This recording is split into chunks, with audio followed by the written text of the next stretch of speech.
Karl Jorgensen. I'm a publications director here at Anthrocon Incorporated.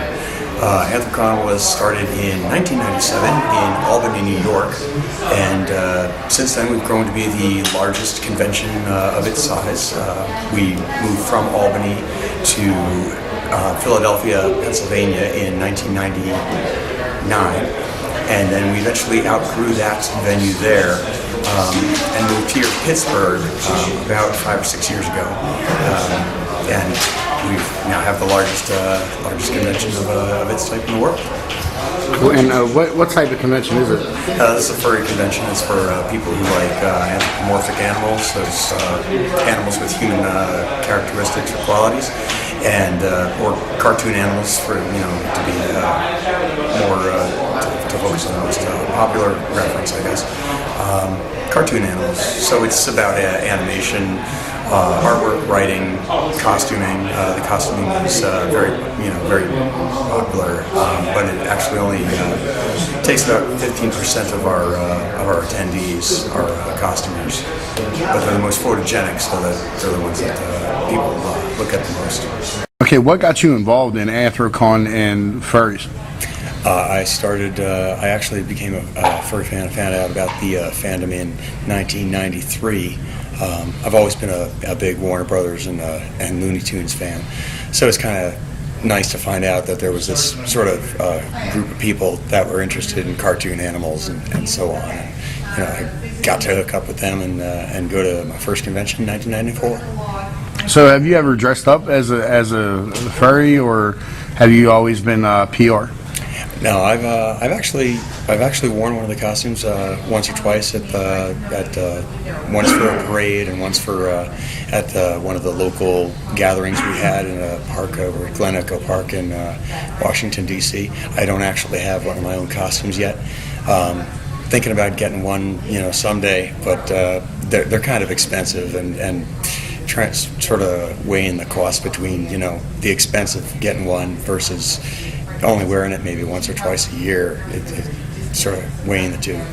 So what does it mean for you to be a furry? I'm very interested in the anthropomorphic animals, about animals that would walk and talk and the different worlds that people create for their characters, and I'm very much into the animation and cartooning aspect of it. There's been some negative outtakes about the furries and Anthrocon and everything that yins are about. A lot of people say that it's a bunch of freaks, people using litter boxes. Majority of everybody, if not everybody, are homosexual. Like, how do you take all that? We're admittedly weird, but we are harmless. There's not really a lot of truth to any of that. All right, and as a member of the board of directors, what is it that yins do? Okay, well, I am in charge of publications, so I manage all our printed materials, the con book, the pocket program, any of the dining guide, any of the printed materials that are published for Anthrocon.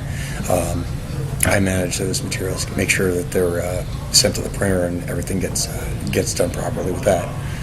So. Okay, now you were just mentioning briefly about how you move through the ranks. Can you tell me again how you move through the ranks? Like, you started out as an attendee, then how'd you go up through the ranks? Sure, yeah. I originally was attending conventions just as a fan, as an attendee, and it was really a lot easier back then because I just show up at the convention stuff, and I liked the convention so much I decided to help out.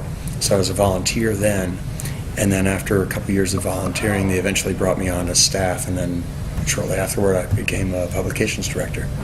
And what's your goal? What level are you trying to reach at in the Anthrocon and the first? I think publications director, I can't really go much higher than that. So how do you feel about the Anthrocon convention being in Pittsburgh, and do you feel that there's anywhere else in the country that should be home to Anthrocon?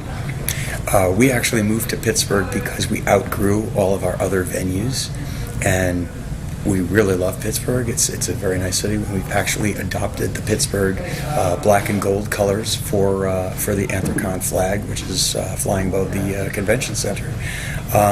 It's a great city. And the people of Pittsburgh have been very nice to us, and we enjoy coming here every year.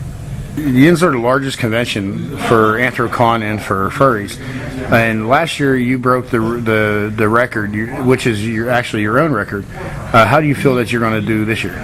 I think we'll probably do pretty well. We're expecting probably between 4,700, 4,800 attendees this year. I don't know if we're going to break 5,000, but hey, you never know.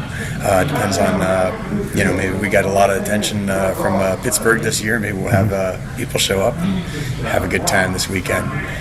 And the furry parade and the Guinness Book shot, can you elaborate a little bit and tell me what that is? Yeah, we have people in all of our people in the costumes and stuff like that. We have a parade every year, and we take a group photo. I believe we had about 719 people last year. And what do you think your numbers are going to be this year for that? It's hard to tell. It depends on how many people show up. But I mean, with more expected attendees, we'll probably have a lot more, and probably gonna break that record again this year. And what's that mean to you and to Anthrocon about breaking the Guinness Book of World Records? We like to put on a good convention, and we're sure our attendees enjoy, and it feels good to put on a convention that people enjoy. How many people were in the furry parade and in the setup of most furries in one place at one time last year? Yeah, last year our fursuit parade had a total of 713 attendees, and it was the largest fursuit parade in the history of our fandom.